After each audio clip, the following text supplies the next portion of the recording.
प्रधानमंत्री नरेंद्र मोदी का साइप्रस दौरा सफलतापूर्वक संपन्न हो गया है और इस ऐतिहासिक दौरे के दौरान साइप्रस ने प्रधानमंत्री नरेंद्र मोदी को अपने सर्वोच्च नागरिक सम्मान grand cross of the order of Makarios third से नवाजा है और विदेश यात्रा के दूसरे पड़ाव में अब प्रधानमंत्री नरेंद्र मोदी कनाडा में G7 शिखर सम्मेलन में हिस्सा लेंगे।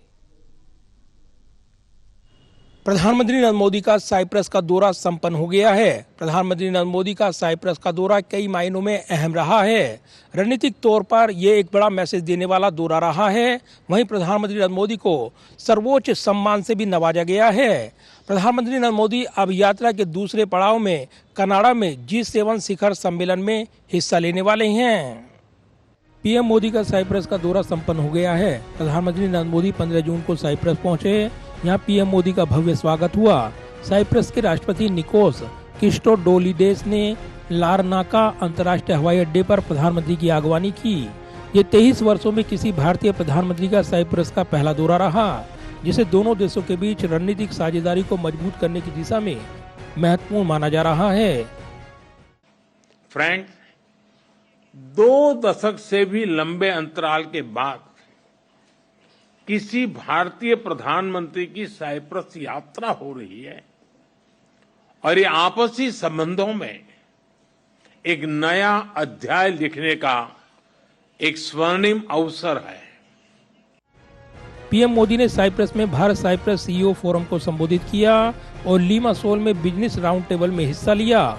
इस दौरान कई महत्वपूर्ण समझौतों पर हस्ताक्षर हुए, जिसमें भारत के यूपीआई पेमेंट सिस्टम को साइप्रस में लागू करने, साइप्रस स्टॉक एक्सचेंज और एनएसई गिफ्ट सिटी के बीच सहयोग और साइप्रस की एक फंड कंपनी द्वारा भारत में करीब $100 मिलियन के निवेश का वादा शामिल है।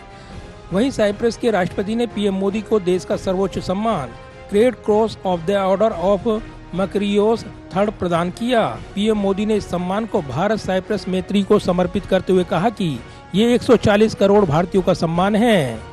पीएम मोदी और राष्ट्रपति क्रिस्टोडोलिडेस ने व्यापक द्विपक्षीय वार्ता की, जिसमें व्यापार, निवेश, रक्षा, सुरक्षा और तकनीकी सहयोग जैसे क्षेत्रों पर विशेष चर्चा हुई है। पीएम मोदी ने भारत यूरोपीय संघ मुक्त व्यापार समझौते को इस साल के अंत तक पूरा करने की प्रतिबद्धता जताई है। पीएम मोदी के इस दौरे को न केवल भारत साइप्रस संबंधों को मजबूत करने वाला माना जा रहा है, बल्कि ये तुर्की और पाकिस्तान के गठजोड़ के खिलाफ एक रणनीतिक संदेश भी है। साइप्रस 2026 में यूरोपीय संघ की अध्यक्षता संभालेगा, जिसके लिए पीएम मोदी का ये दौरा भारत यूरोप सहयोग को बढ़ावा देने की दिशा में अहम रहेगा। आज राष्ट्रपति जी और मैंने द्विपक्षीय संबंधों के सभी पहलुओं पर व्यापक चर्चा की। फ्रेंड्स, यूरोपियन यूनियन में साइप्रस हमारा विश्वसनीय पार्टनर है। अगले वर्ष साइप्रस की यूरोपियन यूनियन अध्यक्षता के लिए हम शुभकामनाएं देते हैं। हमें विश्वास है कि आपकी अध्यक्षता में भारत और ईयू संबंधों में नए आयाम जुड़ेंगे। साइप्रस में अपने दौरे को संपन्न कर पीएम मोदी अब कनाडा के कनानाकिस में 16-17 जून को होने वाले G7 शिखर सम्मेलन में हिस्सा लेंगे।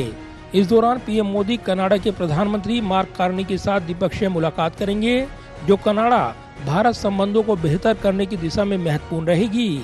वहीं अपनी विदेश यात्रा के तीसरे पड़ाव में पीएम मोदी कनाडा का दौरा संपन्न कर क्रोएशिया के दौरे पर जाएंगे।